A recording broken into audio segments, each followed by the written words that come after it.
Up next on Urban Street, hip-hop with a jazz vocal twist. Meet the new hot voice on your radio, Miss Erykah Badu.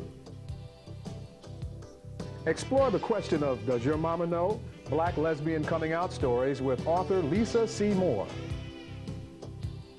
All this and much more straight ahead on Urban Street. From Chicago Network Television News, this is Urban Street with Ty Wansley, Richard Steele, and the Urban Street News team. Hello and welcome to Urban Street.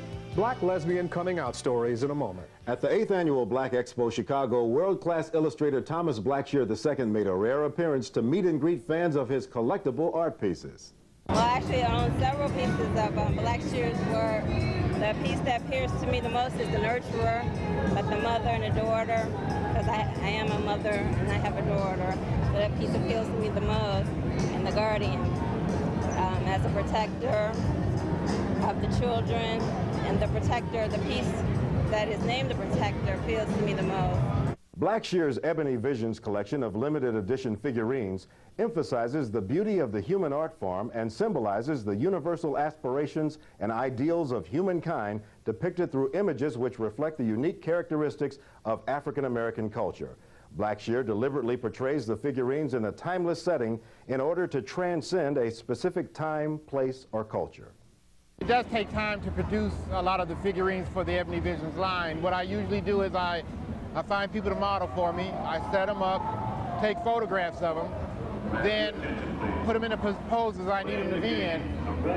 Then I draw what I want them to be, and then I send photographs and the sketches to the sculptor who sculpts them for me. I sculpt some of them, but I don't have time to do them all because I'm doing so many things. Thomas is best known for his limited edition prints and collector plates. He was asked to create commemorative items for two movies, Star Wars and The Wizard of Oz. I was an illustrator for 14 years, but over the last 7 years, I'm more of a collectible artist. And I guess you could put the label on me, artist, just artist and stuff. But for 14 years, I was an illustrator, so I did corporate stuff, billboards, movie posters. I've done stamps, postage stamps, all kind of things like that. When I was a kid, I knew I wanted to be an artist. I didn't know what kind of artist I wanted to be, but I knew that I didn't want to be a starving artist, and commercial artists make money, so that's what I went into. I've been collecting Thomas's pieces, Ebony Vision, since the line began, so actually this is kind of a small purchase for me.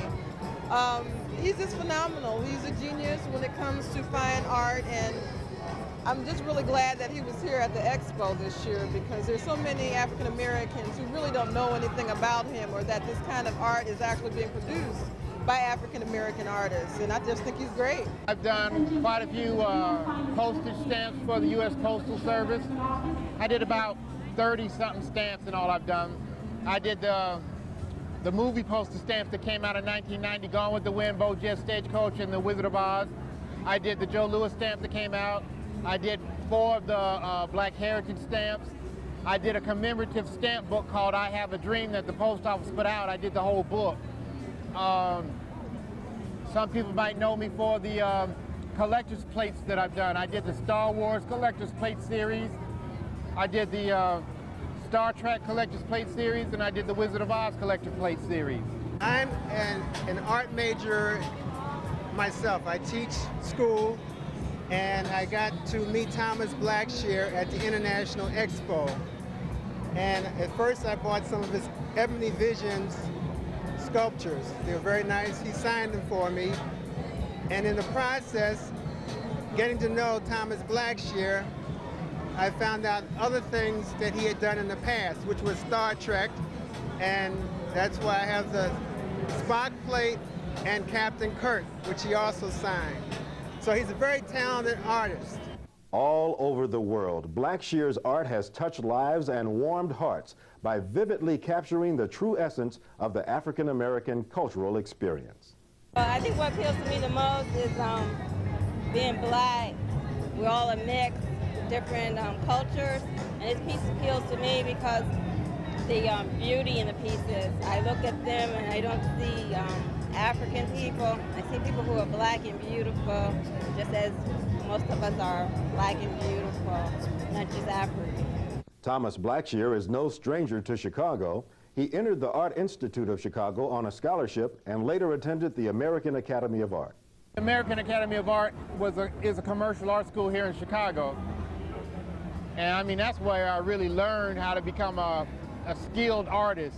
They teach you classes in composition, design, color, and 3 years of intensive training to just better your skills in drawing, painting, and all of that stuff.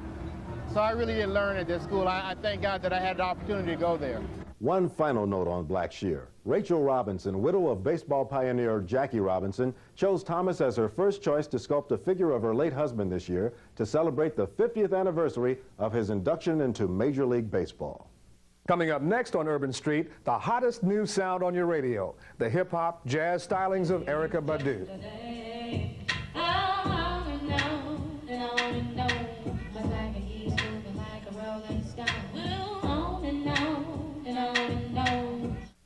His style is second to none. He looks for value, selection, and demands quality in his world. The same in the world of Errol Smith. With 3 locations to serve you, the demands are matched. Errol Smith Shoes for Men. Come visit us today.